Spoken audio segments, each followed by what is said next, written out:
नमस्कार दोस्तों, स्वागत है आपका अपने YouTube channel Ravi Indore academy पर।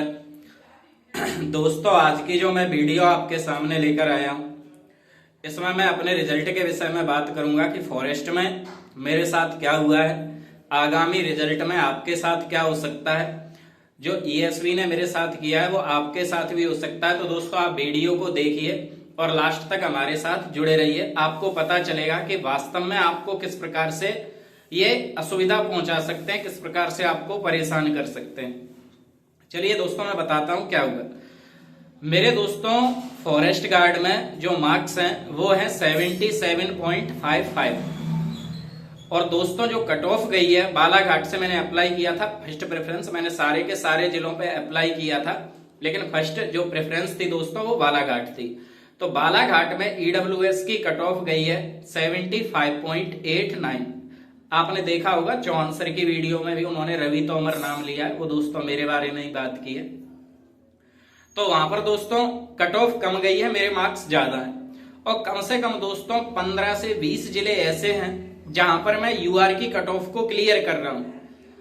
मैं दोस्तों, इन्होंने इसके बाद भी जो रिजल्ट आया है फाइनली, उसमें मुझे फेल लिखा है। मैं कोशिश करूंगा दोस्तों, ये वीडियो आपके सामने चल रही है और बगल में ही मैं रिजल्ट को लगाने का प्रयास करूंगा। नहीं तो इससे पिछली वीडियो आप मेरी देख सकते हैं, उसमें मैंने अपने रिजल्ट को भी शो किया है। अब आप लोग सोच रहे होंगे कि मैंने गलती से दोस्तों उसमें लिख दिया होगा, संविदा कर्मी पे टिक कर दिया होगा, या कुछ ऐसा जैसे एक्स सर्विसमैन है, संविदा कर्मी है, होमगार्ड पर टिक कर दिया होगा। ऐसा कुछ भी नहीं है दोस्तों।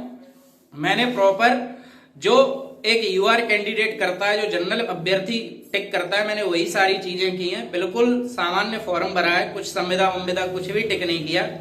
उसके बावजूद दोस्तों मेरे जो मार्क्स हैं वो मेरिट लिस्ट से ज्यादा हैं, लेकिन इन्होंने मुझे फिर भी फेल कर दिया। तो व्यापम की ये मनमानी मेरी तो समझ से बाहर है कि इन्होंने क्या किया है दोस्तों। इसमें 4 चीजें रहती हैं, फेल करने की सिर्फ 4 कंडीशन रहती हैं। ये फेल कर सकते हैं दोस्तों हाइट में, चेस्ट में, फिजिकल में या डॉक्यूमेंट वेरिफिकेशन में। इन 4 स्थिति में कोई भी बच्चा फेल होता है।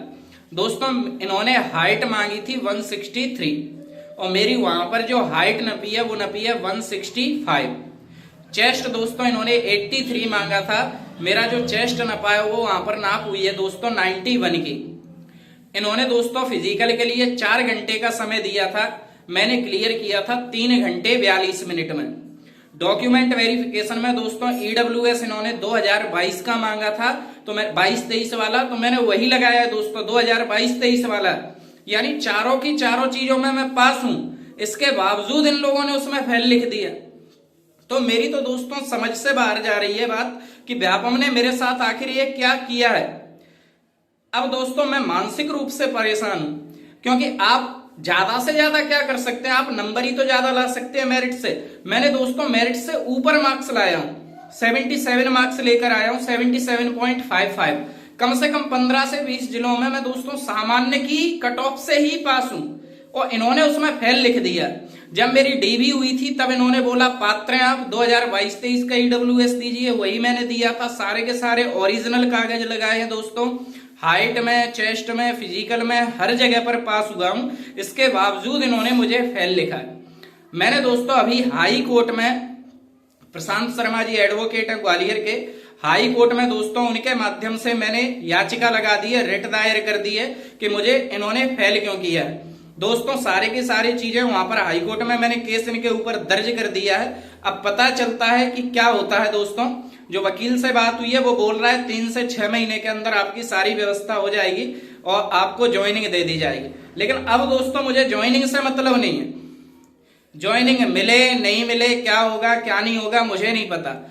अगर दोस्तों मेरे सारे डॉक्यूमेंट सही हैं, सारे नंबर सही हैं, हाइट में पास हूं, चेस्ट में पास हूं, फिजिकल में पास हूं, DV में पास हूं, मैं दोस्तों इनके ऊपर ESV के ऊपर मानसिक प्रताड़ना का केस लगाऊंगा। एक बार दोस्तों ये रिट अभी 6 या 7 तारीख को पता चलेगा उसमें कि मेरी क्या कमी निकलती है। वैसे तो दोस्तों 100% कोई कमी है ही नहीं कहीं से कहीं तक भी, लेकिन फिर भी मैं इसलिए बैठा हूं अभी शांत कि पता चल जाए एक बार कि भैया हमसे कमी क्या हुई है, गलती क्या हुई है जिसकी वजह से आपने हमें फेल किया है। इसके बाद दोस्तों मैं मानसिक प्रताड़ना का इनके ऊपर केस लगाऊंगा, 2 करोड़ रुपए का इनके ऊपर मानसिक प्रताड़ना का केस लगाऊंगा। दोस्तों मैं इनको कोर्ट में लेकर आऊंगा।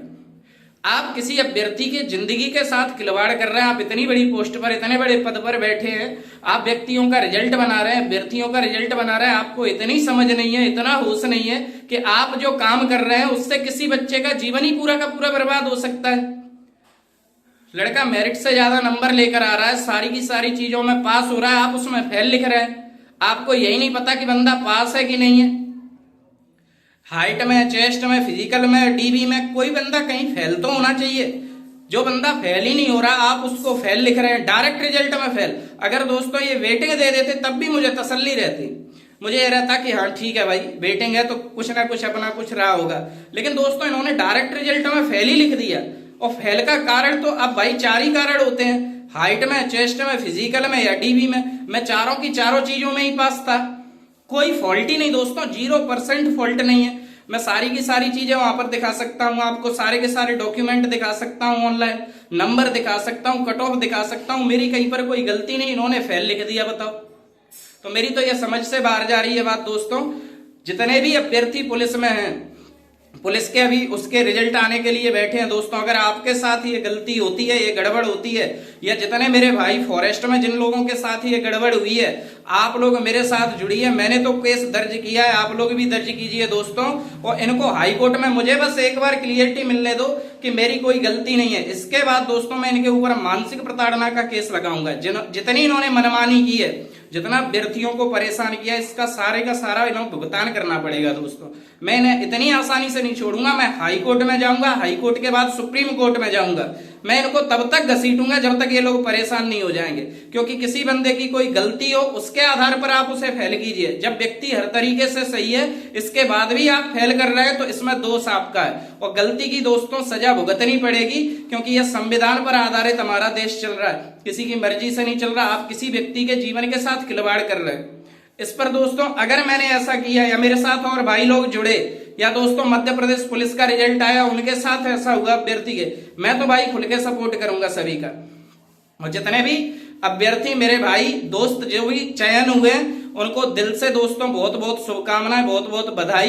क्योंकि मैं एक ग्रुप में जुड़ा था दोस्तों टेलीग्राम पर, उसके ओनर थे राजेश्वर भाई थे, राजेश्वर श्रीवास्तव जी थे शायद दोस्तों। बहुत बढ़िया व्यक्ति थे, 60-65 लोग थे, सब ईमानदार थे, सब लोगों ने वेट किया दोस्तों। बहुत अच्छा लगा, सबका सिलेक्शन हुआ। लेकिन यही है दोस्तों कि अपन थोड़ा सा रह गए हैं, इस चीज का दुख है। लेकिन आप लोग बढ़िया से अपनी, मैं दोस्तों भर्ती रद्द कराने के बिल्कुल भी विचार से नहीं हूं ना। मैं ये चाहता हूं आप सभी को ज्वाइनिंग मिले बढ़िया से आप लोग, क्योंकि आपकी मेहनत है दोस्तों। लेकिन मेरा यह है कि भाई आप मुझे फेल क्यों कर रहे हैं, कोई कारण होना चाहिए। फिजिकल में, हाइट में, चेस्ट में, डॉक्यूमेंट में आपने फेल ही कर दिया डायरेक्ट। तो दोस्तों मैं इसके ऊपर केस करूंगा, मुझे तो अपनी लड़ाई लड़नी पड़ेगी। बाकी आप सभी को बहुत बहुत शुभकामनाएं दोस्तों। जो भी पुलिस के अभ्यर्थी वेट कर रहे हैं, आपका रिजल्ट आता है, आपके साथ ये गड़बड़ होती है, तुरंत दोस्तों आप मुझसे मिल सकते हैं। मैं अपना नंबर डिस्क्रिप्शन में लिख दूंगा, आप वहां पर हमसे बात कर सकते हैं। तब तक के लिए ऐसी वीडियो में आगे मिलेंगे दोस्तों। तब तक के लिए जय हिंद, जय भारत।